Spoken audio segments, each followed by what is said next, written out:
दोस्तों, इस दुनिया में एक शब्द ऐसा है जिसके मायने सबके लिए अलग अलग है और वो शब्द है खूबसूरती। किसी के लिए अच्छी आंखें खूबसूरती है तो किसी के लिए जिंदा दिली खूबसूरती है। कोई किसी की बातों से उसे खूबसूरत समझता है तो कोई किसी के पहनावे से। और बदकिस्मती से भारत जैसे देश में तो लोग इंसानों के रंग से उसकी खूबसूरती के पैरामीटर को नापते हैं। खैर, आपके लिए खूबसूरती के मायने चाहे जो हो, लेकिन ये बिल्कुल भी जरूरी नहीं है कि आपके लिए जो चीज खूबसूरत हो वो सामने वाले के लिए भी हो। और इसी चीज का एग्जाम्पल देने हमारी आज की वीडियो आई है, जहां पर हम आपको कुछ ऐसे ब्यूटी स्टैंडर्ड्स के बारे में बताने वाले हैं जो किसी के भी होश उड़ा कर रख देंगे। तो चलिए दोस्तों, शुरू करते हैं हमारी आज की शानदार वीडियो। आपातनी, अरुणाचल प्रदेश, इंडिया।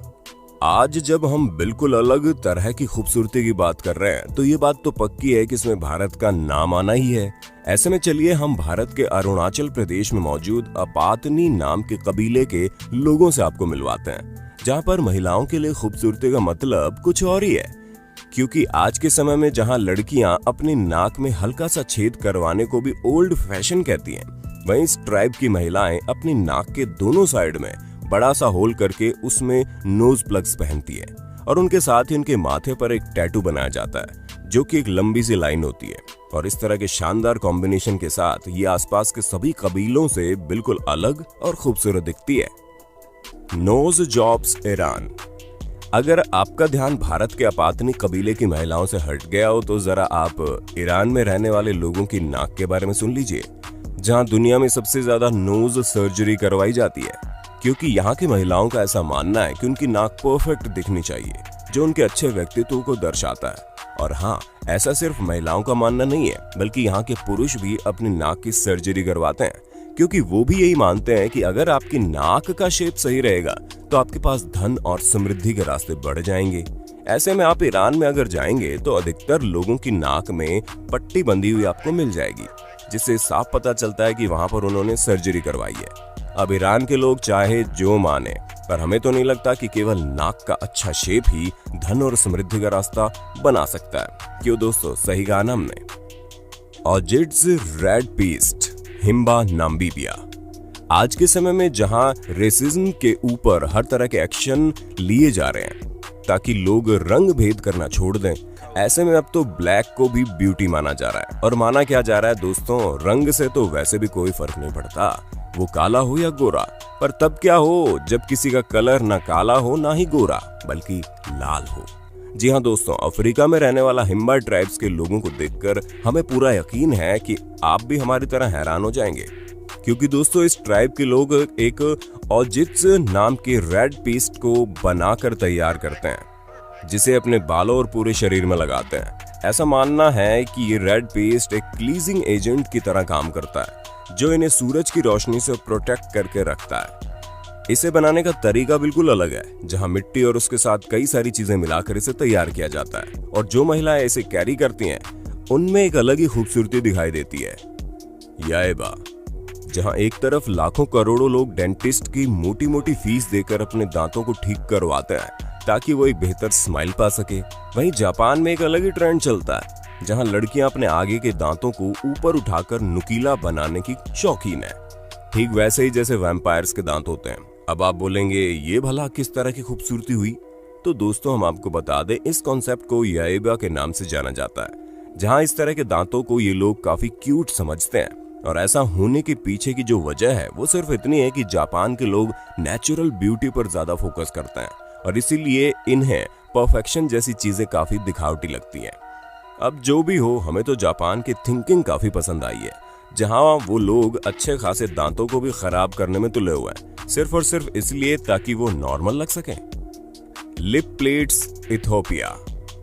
अब जो चीज आप देखने वाले हैं उसे शायद ही आप लोगों ने कभी देखा होगा, और खूबसूरत कहना तो दूर की बात है, क्योंकि इस तरह के लोअर लिप में एक प्लेट डालकर इतना बड़ा करना काफी दर्दनाक दिखता है। लेकिन इथियोपिया में इसे एक ब्यूटी स्टैंडर्ड की तरह लिया जाता है और यहाँ की ट्राइबल महिलाएं इसी से जानी जाती है। यहाँ की महिलाएं अपनी शादी से पहले इस तरह की लकड़ी से बनी प्लेट अपने लोअर लिप में इस तरह से फिट करती है कि उनका लिप बढ़ना शुरू हो जाए, और समय के बढ़ने के साथ अपनी प्लेट का साइज भी बढ़ाना शुरू कर देती हैं, जिससे एक समय में उनके लोअर लिप पूरी तरह से बड़े हो चुके होते हैं। जैसे कि आप इस वीडियो में इन महिलाओं के होठों को देख सकते हैं। उसके साथ ही ये अपने सर में भी बाल नहीं रखती हैं, बल्कि इनका सर पूरी तरह से गंजा होता है, बस बीच में बालों की एक लेयर दिखाई देती है और इन्हीं चीजों को यहाँ के लोग खूबसूरत मानते हैं। वैसे दोस्तों, अगर बात ब्यूटी की हो ही रही है तो हम आपसे जानना चाहेंगे कि आपके लिए खूबसूरती के सही मायने क्या है। आपका जो कुछ भी जवाब हो वो कमेंट में जरूर बताइएगा। हमारे साथ साथ हमारे सभी व्यूअर्स भी आपका जवाब पढ़ना चाहेंगे। नेक रिंग्स म्यांमार। अगर आपको लिप प्लेट्स काफी अलग किस्म का ब्यूटी स्टैंडर्ड लग रहा हो तो आपका इस नेक रिंग के बारे में क्या कहना है? क्योंकि दोस्तों, आप भले ही इसे पेनफुल या फिर अजीब कह लें, लेकिन म्यांमार में तो इसे एक ब्यूटी स्टैंडर्ड की तरह लिया जाता है, जहां पर बचपन से ही यानी कि 2 साल की छोटी सी उम्र में ही महिलाओं को गले में एक तरह की रिंग पहना दी जाती है और जैसे जैसे वो बड़ी होती हैं उनके गले में रिंग का नंबर बढ़ता जाता है ताकि उनकी गर्दन और ज्यादा लंबी होती चली जाए। हालांकि शुरुआत में तो रिंग गर्दन में यूं अटक जाती है, लेकिन बाद में ये पूरी तरह से परमानेंट सेट हो जाती है, जिसके बाद अगर रिंग निकाली गई तो काफी ज्यादा परेशानी हो सकती है, क्योंकि गर्दन इस रिंग के सहारे लंबी होने की वजह से काफी कमजोर भी हो जाती है। ऐसे में बिना सहारे के उसका मूवमेंट कर पाना बड़ा मुश्किल है, जिसकी वजह से सफोकेशन के कारण डेथ की भी संभावनाएं हैं। इसीलिए यहाँ की महिलाएं 2 साल की उम्र से लेकर मरते दम तक इस रिंग को अपने साथ ही पहने रहती हैं। टीथ चिजलिंग। अच्छा दोस्तों, चलिए बताइए तब क्या हो जब बिना एनेस्थेसिया दिए आपका डेंटिस्ट आपके दांतों का शेप बदलने लग जाए, वो भी हथौड़े और हथियारों की मदद से। सुनने में आपको डर लग रहा होगा ना, लेकिन हम आपको बता दें, इथोपिया के इस कबीले में ऐसी चीजें की जाती है ताकि वहां के लोगों के दांत जानवरों की तरह बिल्कुल शार्प कर दिए जाएं, ताकि उनकी खूबसूरती और निखर आए। ऐसे में दोस्तों, हम तो आपसे ये जरूर पूछना चाहेंगे, क्या आपके भी एक आधे दांत शार्प हैं? अगर हैं तो हमें कमेंट करके जरूर बताना, क्योंकि शायद आपके लिए वो खूबसूरती ना हो, लेकिन इथोपिया में रहने वाले इस कबीले के लिए आप काफी ज्यादा खूबसूरत माने जाएंगे। और तो और यहाँ के लोग इस चीज को स्पिरिचुअलिटी से भी जोड़कर देखते हैं। Fat farms Mauritania. अच्छा, क्या आप भी ये समझते हैं कि 0 फिगर लड़कियों को सूट करता है और वो मॉडल की तरह दिखती है? अगर आप भी ऐसा सोचते हैं तो हम आपको बता दें, आपकी सोच मॉरिटेनिया के रहने वाले लोगों से बिल्कुल भी नहीं मिलती, क्योंकि वहां के लोगों का ये सोचना है कि जो लड़कियां हेल्दी और गोल मटोल होती हैं उन्हें खूबसूरत माना जाता है, और इसीलिए लड़कियों को फैट फार्म्स भेजा जाता है, जहां पर उन्हें 16,000 कैलोरीज का फूड खिलाया जाता है ताकि वो मोटी हो सके और उनकी शादी जल्दी से जल्दी हो जाए बिना किसी लेन देन के। ऐसे में अगर आप में से कोई थोड़ा बहुत भी हेल्दी है तो ये मत सोचिएगा कि आप खूबसूरत नहीं है, बस ये समझ लीजिए कि आपके आसपास रहने वाले लोगों का नजरिया ही सही नहीं है। मोको क्वाओ और चिन टैटूइंग मॉरी, न्यूजीलैंड। अब आप न्यूजीलैंड के इस ब्यूटी स्टैंडर्ड को देखिए, जहां पर मैरिड वुमेन अपने चिन पर टैटू बनवाती है ताकि वो और ज्यादा खूबसूरत लग सके। जी हाँ दोस्तों, न्यूजीलैंड के मॉरी में इस तरह की बहुत सी महिलाएं मौजूद हैं जो अपने चिन में शादी के बाद टैटू बनवाती हैं, और ये भी कहा जाता है कि जिस टैटू की डिजाइन जितनी ज्यादा कॉम्प्लेक्स होगी वो उतना ही ज्यादा अनोखा और सुंदर माना जाएगा। ऐसे में ब्यूटी डायरेक्ट उस महिला की खूबसूरती के साथ जोड़ी जाती है।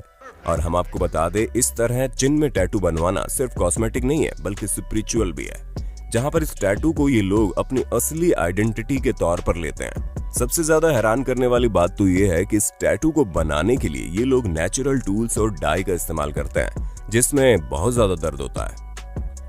स्कैरिफिकेशन डिंका सूडान।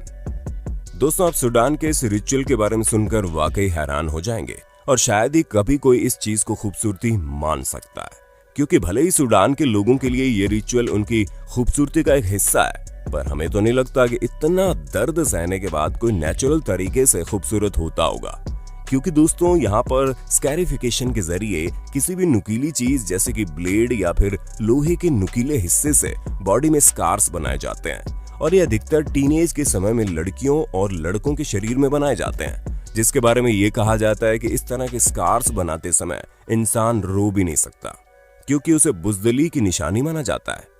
अब हमें तो नहीं लगता कि दर्द होने पर रोना भी किसी तरह का गुनाह है, पर इस तरह के अजीब से रिचुअल किसी को खूबसूरत बना सकते हैं, ये आज हमने पहली बार सुना है।